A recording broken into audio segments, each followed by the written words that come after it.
Do you know what would happen if North Korea launched a nuclear missile at Seoul?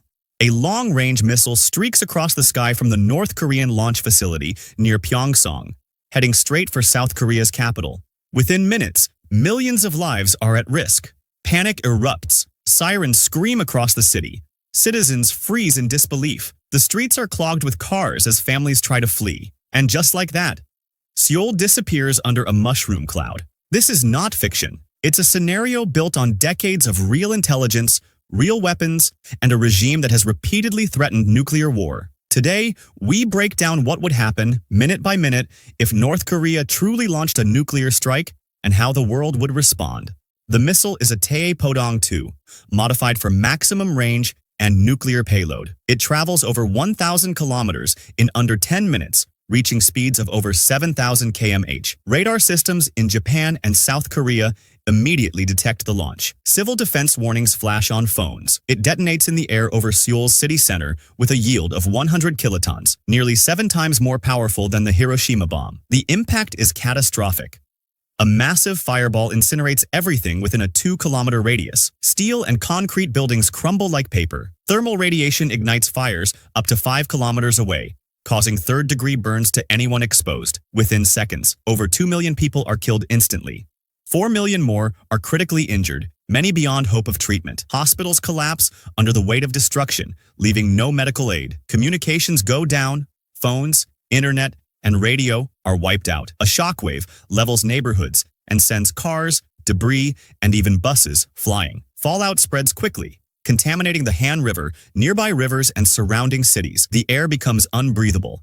Ash and radioactive particles darken the sky. And then silence. No screams. Just the echo of destruction. Emergency systems are paralyzed. First responders are among the dead. Millions are trapped under rubble, waiting for help that may never come. South Korea's military moves fast. DEFCON 1 is declared. Reserve forces are activated within minutes. Citizens are ordered into shelters. From a secure underground command center, the president addresses the nation. This is an act of war. Our response will be swift and decisive. Artillery and missile units mobilized near the demilitarized zone. South Korea's naval fleet rushes to strategic positions in the Yellow Sea. A second missile is detected, this time intercepted by THAAD missile defense systems. Across the country, subway stations transform into bunkers. Schools, malls, and office buildings shut down. People scramble to emergency shelters, carrying whatever supplies they can find. South Korea retaliates within 30 minutes. Precision strikes target key, North Korean military installations, missile silos, radar stations, and command bunkers. But the biggest uncertainty remains: Kim Jong-un's fate. Pyongyang is eerily silent, leaving the world guessing whether the regime is shattered or preparing the next move. In Washington, D.C., the U.S. president is immediately moved to a secure bunker. DEFCON 2 is declared, signaling the highest military readiness short of full-scale nuclear war. From Guam, B-2 bombers are deployed, ready to strike North Korea's nuclear facilities if ordered. The U.S. Pacific Fleet maneuvers into strategic positions, while nuclear submarines disappear beneath the Pacific Ocean, ready for deterrent strikes. China calls for restraint, but moves forces toward the Yalu River, anticipating a potential refugee crisis or the risk of U.S. occupation. Japan activates Article 9 of its constitution for the first time, deploying missile interceptors across Tokyo and Okinawa, preparing for potential nuclear fallout or a strike. The European Union convenes emergency talks. Some nations support U.S. retaliation,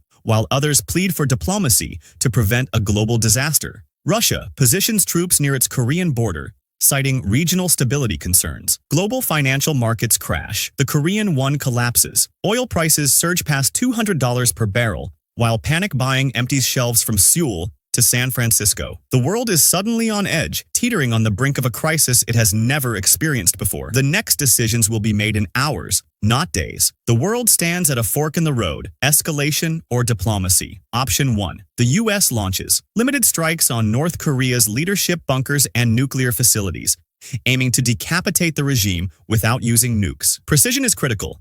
Miscalculation could trigger retaliation. Option 2. A full invasion is considered. Pentagon analysts warn of over 1 million casualties within the first week. The human cost is staggering, and the risk of drawing China or Russia into a direct conflict looms. Option 3.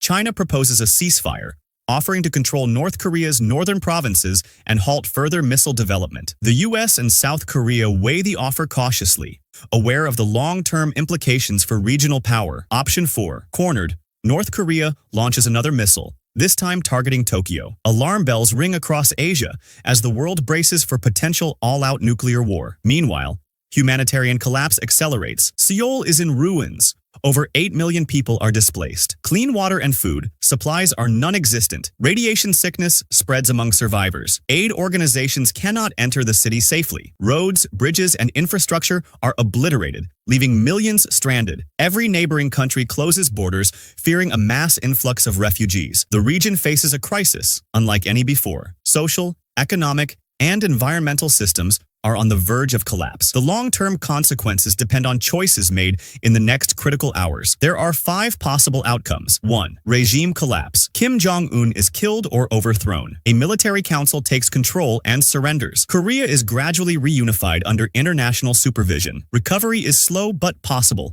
with billions invested in rebuilding infrastructure. 2nd. Frozen conflict. A new DMZ emerges, and Korea remains divided. Nuclear tensions intensify across Asia. Both sides maintain arsenals, and sporadic skirmishes continue for decades. 3rd, US-China Cold War 2.0. The conflict accelerates superpower rivalries. Trade halts, alliances break. Proxy wars erupt in Taiwan, the South China Sea, and beyond. Global stability is eroded. 4th, Global Nuclear Treaty. Shocked by the destruction, nations push for a new nuclear non-proliferation pact. Disarmament begins, but trust is fragile. Monitoring compliance becomes a geopolitical challenge. 5. Nuclear winter. In the worst-case scenario, escalation triggers multiple warheads exchanged. Cities around the world are destroyed. Billions die. Global temperatures plummet, crops fail, and humanity faces years of famine and radiation exposure. The stakes are nothing less than human survival. One misstep, one miscalculation could bring civilization to its knees. This was only a scenario. But the weapons are real. The politics are fragile. The risks are rising. North Korea has up to 60 nuclear warheads. It has tested ICBMs capable of reaching most of Asia and even parts of the US. It has threatened Seoul before, and the world has never been closer to the edge. This isn't just about Korea. It's about how close we all are to midnight. So what would you do if you had only minutes to react? Would you run, fight, pray,